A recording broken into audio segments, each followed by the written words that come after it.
Okay, in this video, we are going to review 2 or 3 Turkish bows. I say 3 because there's one that's not being sold anymore. But so we'll start with Simsek, okay? Simsek, Yildiz. Seriously though, great bow. So the Yildiz, it comes in 15 pounds. It's a plastic resin. It's really easy.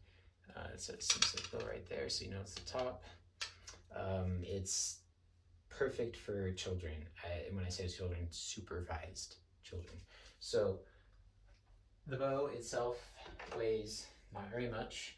It's very flexible, so it's definitely not a toy. You can, especially if you leave it near a heat vent or something, you can bend it pretty easily. I would not recommend letting a child unsupervised with this. So again, this is not a toy. This is a children's bow. There's a clear distinction there. So I like it. Grip is Turkish if you want to get them that way. Still do that. The draw length, draw weight, of course anyone can handle. Draw length, I'm barely doing anything. So this is 28 inches right here. So this can do 28 just fine. And it's beautiful curves, beautiful. Look at them, take a shot. And it's still fun. It's still fun for being this weight of a bow. 15 pounds. Simsek Yildiz. It is, in fact, a reasonable price too. I believe it's €75. So next bow, Simsek again. Ottoman. I got the painted version. I believe it was B. I'll put the thing in the description, make and model and stuff. But I did get leather ray pass because I did not want this to get worn too much. It's beautiful, beautiful work. It's a very nice wall hanger / using bow. At first, I didn't like it because it as much because the grip. Look at my hand.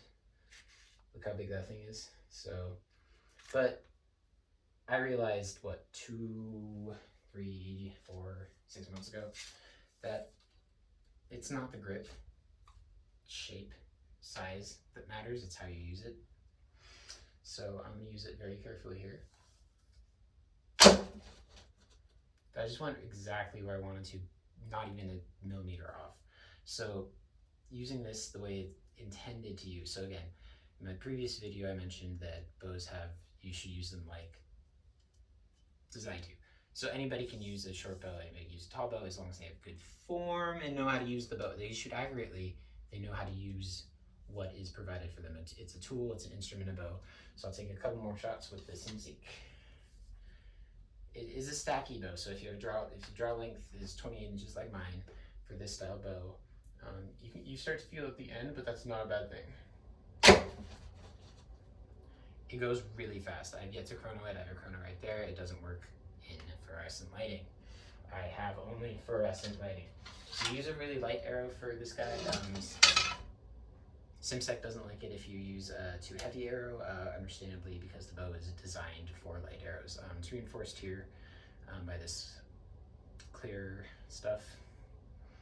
I've only heard of 1 or 2 problems with it its entire lifespan, so not mine, of course, but other people's. So I'm gonna use the bow handle like intended, but I've not had a problem with mine.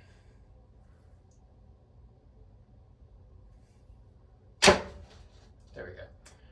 Getting used to the ring. It's yak horn. I sell them in the United States. It's pretty cool. This one's asymmetrical, so have to hold it very carefully. So this next one, Vegh, 47 pounds at 28.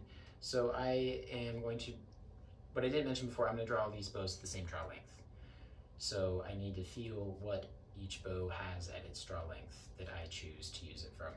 So it will be up to my preference, which is, it's not the way of the word, it's just simply my preference on how each bow feels. So here is the Vegh at 47 pounds at 28 inches.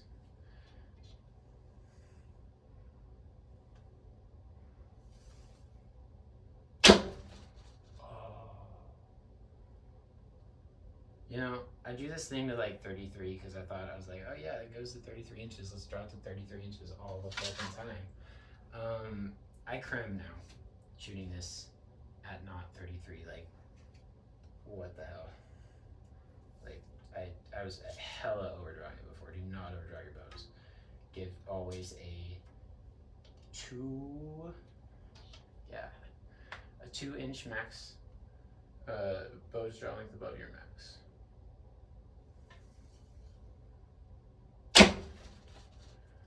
Cram.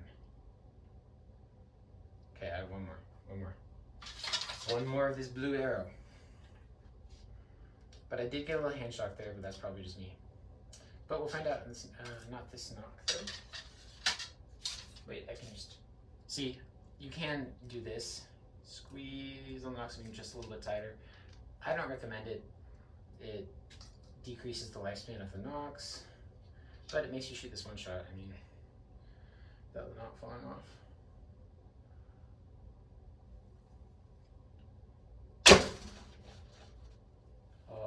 It makes Contra easy once you get the proper body limit. Like, I didn't have to think, and it just did. So the next bow, Vegh again. This is a 35-pound Vegh Turkish model. Goes to 33 inches. Does not mean you should go. This one I really like a lot. I use it for mounted archery.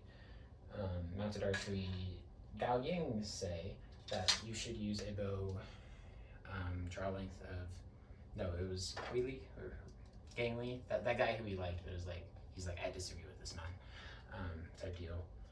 He said you should use 90% of your draw length on horseback. I have a 33.5, so around 33. But again, I don't want to be overdrawing the bows. But this one to 28 inches.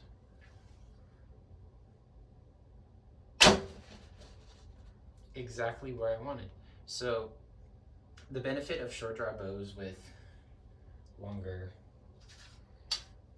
more bulged handles is that the string displacement comes much easier because you're forced to bring the bow down with the more of a upper grip from here. So you put torque into here so it goes down like that.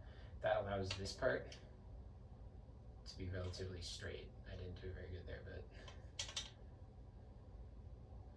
straight. So, and that's why the Turks were really good at, are still good at. So not this. This is what you do in Chinese. This is what you do with these bows.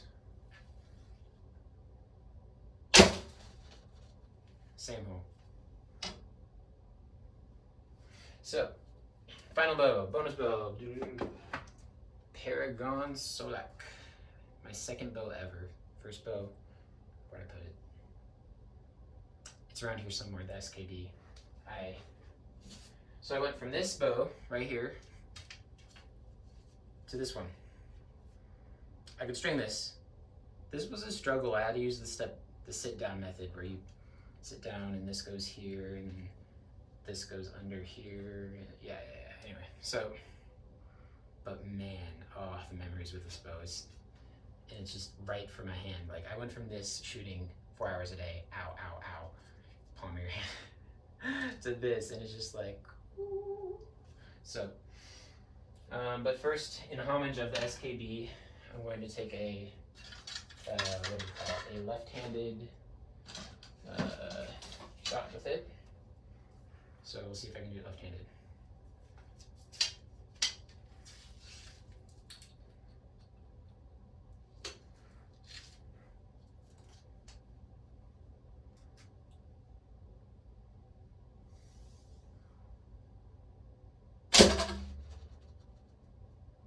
So I just got string slapped. I'll show you at the end, but it hurt. But I don't know why I did that. I just wanted to shoot it. And see, that's the best part. You just want to shoot. You just want to have fun shooting, and you should. No one should say, bro, don't have fun shooting. Gotta work on Gaozin. Gaozin is fun. Shooting close up is fun. Working on form is fun, and the joy of shooting is what we're here for. Paragon Solak.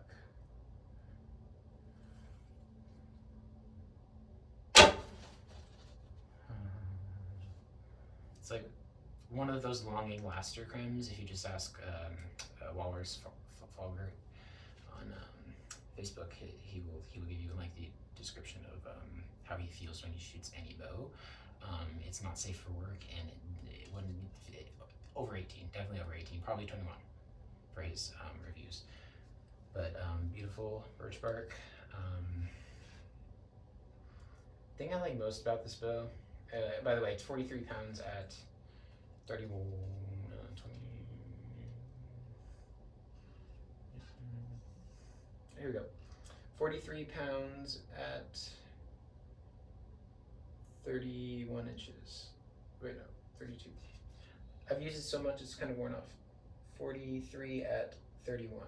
I'm drawing it to 28, so I'm drawing about 35 pounds here. So, 35-pound comparison, you say? Okay. So, but this goes to 32. Paragon goes to 32. So, 35-pound comparison. I didn't know this was going to happen, but if you guys did.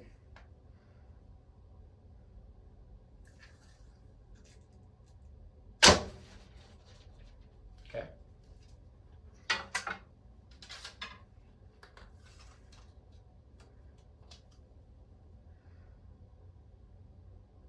Try not to hit my other arrows too.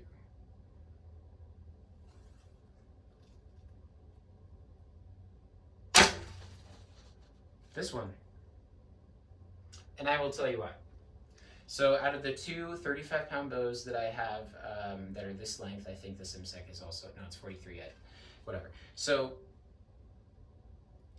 the grip.